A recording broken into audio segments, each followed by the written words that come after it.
President Uhuru Kenyatta has promised Kenyans that perpetrators of terror attacks in Lamu County will be hunted down and punished. Now, the president spoke during his campaigns in Lamu and Tana River counties. Our reporter Francis Mtalaki is at the coast and is going to bring that report shortly. But for now, the chairperson of the National Cohesion and Integration Commission, Francis Kaparo, is warning against incitement and the spread of hate on social media. Kaparo speaking during a stakeholders meeting on election preparedness organized by the Kenya Private Sector Alliance, KEPSA.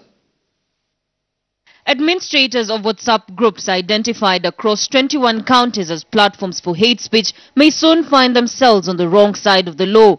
This is according to Francis Kaparo when he addressed a stakeholders meeting on election preparedness while issuing a warning to social media users. He also notified Kenyans that communication is being monitored. The way to deal with them is to go individually to the administrators of those social medias. So tell the administrators, we are coming for you.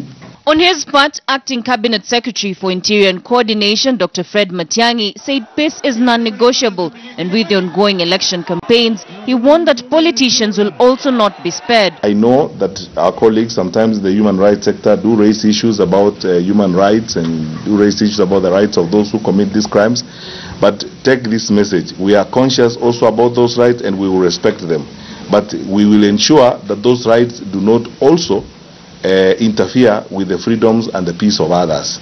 And in doing so, we are not going to negotiate the stability of the country and we will not negotiate the peace that we need to conduct these elections. But following the chaotic reception of President Uhuru Kenyatta and his deputy William Ruto in Kisumu, as well as presidential candidate Raila Odinga in Thika, political analyst Martin Olo maintains that the achievement of a peaceful general election and its credibility rests on the people.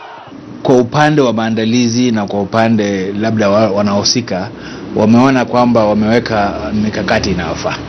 Lakini wewe kwa upande wako kama mwananchi, wewe una madhumuni gani, una hujuma gani ambazo unapanga? Kwa sababu wewe ndio utafanya maandalizi haya yasiwe ya sawa. With 21 days left to the general election and the security agencies and NCIC promising to safeguard the election, the judiciary's role was also highlighted. Chief Justice David Maraga said his department is ready to handle all petitions arising from the elections. We have already magistrates who have been gazetted in all the parts of the country.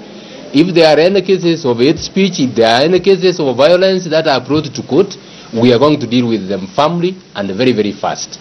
With key institutions expressing their satisfaction with the preparations put in place for the August 8th polls, the question of whether or not the Independent and Electoral Boundaries Commission is able to handle the coming general elections depends largely on the judiciary.